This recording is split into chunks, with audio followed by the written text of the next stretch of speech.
Some numbers that we got using a survey called NHANES. So every few years the government puts out the survey, it's based on the census, and they select random people in the population to participate and go in and get this super thorough exam and fill out a lot of surveys with an interviewer. It's the US National Health and Nutrition Examination Surveys. And in this, they had this big segment of the population, about 50,000 people, and they send them all to get this physical done. And out of this physical, what they find is the number of people who test positive on a blood test for having antibodies to HSV1 was 57.7% between the years 99 and 2004. So a little more than half the population tested seropositive in that era. The last time that study was going on was between 1988 and 1994. At that time, 62% of the population tested seropositive. So there's actually a bit of a reduction over how many people seem to be infected. The same thing with this, when they tested all of these people, 1.8% of the people who tested seropositive had said they'd been diagnosed with genital HSV1. So we've got 57.7% of the population who test positive for it. Only 1.8% of that knew that they had it genitally. Now this is just showing seroprevalence, so if you're positive in your blood, this doesn't say where in your body it is. A lot of these are going to be oral cases, but as you're going to see in a couple of slides, there's probably a lot more genital cases than you would think in here. With HSV2, the number of people who tested positive on a blood test were 17% in 1999 to 2004. Prior to that, in the 88 to 94 cohort, that was 21%.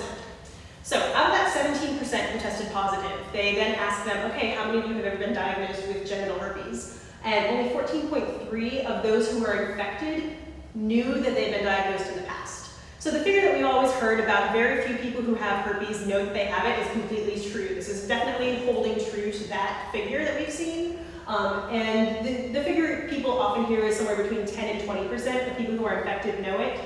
So this is showing even a little bit less. We're saying 14.3% of people knew it. So definitely a lot of people finding out from this study that they were infected and didn't know it. With HSV2, we pretty much assume that it's genital, but as you're going to see with HSV1, you can't make the same assumption. One thing that we are noticing is definitely a larger percentage of genital herpes cases being caused by HSV1. This is definitely growing, and there's a couple of segments of the population in particular this is very true for. So I have to apologize to the segment of the population that is females below the age of 24 because we're really getting the shaft in this presentation tonight. And it's not just this presentation, it's just epidemiologically speaking, this group tends to be really vulnerable to STDs. And pretty much every topic we're going to talk about, you're going to see that's a group that's got a lot of STD prevalence going on. So this is a little bit of the extrapolation from the last slide. So that whole pie represents the 17% who tested positive for HSV2. 14.3 knew that they had genital herpes. 85.7% of people who tested positive didn't know that they were infected. So that's pretty large. Is that saying they're totally asymptomatic? Not necessarily totally asymptomatic. They may have had symptoms that they thought were something else, okay. But they had never been diagnosed by a provider as having genital herpes. Okay. So 85.7% of people seropositive never knew that they had genital herpes or had never been diagnosed as such. So we're talking about genital HSV1 cases. We used to say, the figure that I'd always heard, and I'd read it in many books, I'd never seen a good citation on it. We used to say 20% of genital cases are due to HSV1. And talking to some people who worked for GlaxoSmithKline, who makes Valtrex, they started saying probably more like 30% of genital cases are caused by HSV1. Some of the studies that I found had some drastically different numbers. I had two studies that I found that said it's about 50% of all herpes cases in some settings. One study even said 78% of genital HSV cases in one clinic were due to HSV1. And in the clinic that I work at, the majority of new cases are HSV1. The settings that were showing up with these very high rates of genital HSV1 were all college student health centers. So it was very young patients aged 16 to 21, and the majority of HSV cases in this group, the new cases, are due to HSV1. A couple of good things about genital HSV1. So if you're going to have to get one of these strains of herpes genitally, you want HSV1. It's really a lot easier to deal with. It tends to be less severe, so people tend to have fewer outbreaks. The outbreaks they do have tend to recur less frequently, to be less severe, and they have less of the asymptomatic viral shedding in between outbreaks. So in terms of which kind of herpes you want, HSV1 is not so bad. It is pretty prevalent though, so just something to look at. The numbers that we saw earlier, so the last NHANES study that said 1.8% of people with HSV-1 antibodies knew they had genital herpes, the next time they do NHANES is going to be a lot higher. And a little bit more about herpes. There's one study that finally made a very firm link to condom use reducing your risk for contracting herpes. This is something that's been recommended anecdotally for a very long time, but never really come up with any figures. So they did a meta-analysis that was taken from things like herpes vaccine studies, from different sorts of studies that had been done, and so they looked through all of the data and figured out what exactly your risk reduction is going to be if you're using condoms. So they only studied genital HSV-2, so the HSV-1 cases were kind of left out of this, so we don't know what the effect is on that. I would imagine the reduction will be about the same, but we have a different number of cases with that. So they had a lot of people who reported 100% condom use for all sexual activities. Those people still did acquire HSV-2.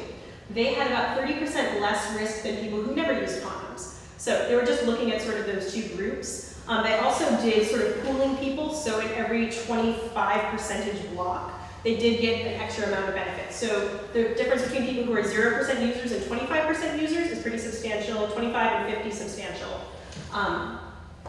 The overall message about this is that condoms, while they're protective, they're not as effective against herpes as they are against other STDs. Things like gonorrhea, chlamydia, HIV can be pretty much completely prevented by condom use, with the exception of broken condoms. But in terms of your protection against herpes, it's good protection, but it's not the greatest protection. You definitely still have some risk. So this study did a really nice job of showing exactly what the numbers were on it, giving people a little bit more firm of a handle on why you might want to use condoms in the case of partners who are not the same herpes status. But they definitely did a nice job of the takeaway message being it's still 100% protection. Some things they didn't necessarily look into were how recently someone was diagnosed, whether or not they were also taking some kind of suppressive medication. They were just looking at condom use. That was the only factor they had, and they didn't really control for other variables. But we did find out that there is a reduction, and now we know what the number is. We have a comic break.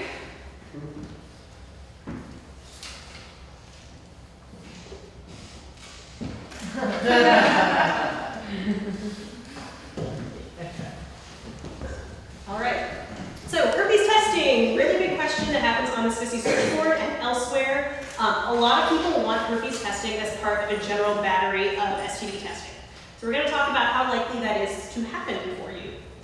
So if someone comes into a medical provider and they currently have sores, if the sores are about 3 to 4 days old or less, you have a really good chance of being able to diagnose a herpes outbreak from a swab. So if the herpes sores are relatively fresh, you swab them, you can send that swab to a lab, they'll do a culture, and they'll be able to do a typing so they can figure out if it's positive for herpes, and if it is that type 1 or type 2.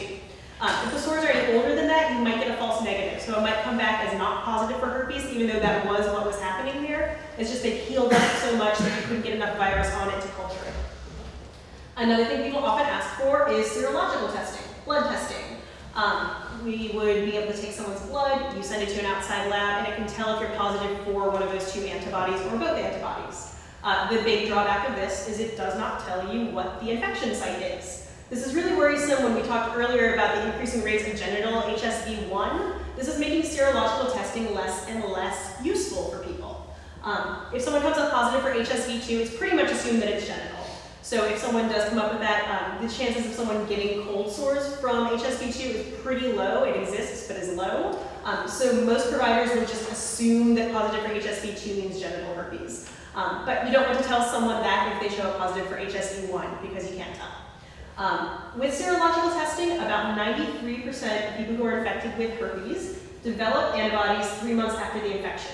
So if you are still within that 3 months, you could have a possibility of a false negative. And even 93% at 3 months, you still have a possibility of false negatives for at least a few more months. So if you get serological testing and you're concerned about a recent episode, you might not be able to catch it with this. You might have to come back in later for repeat testing. One place that used to do a lot of serological testing for herpes is City Clinic, and they have recently stopped doing this. There's a few reasons. They were going broke. Everyone wanted a herpes blood test. And it wasn't especially expensive. They asked for a certain donation per every visit, but it wasn't covering the cost of it.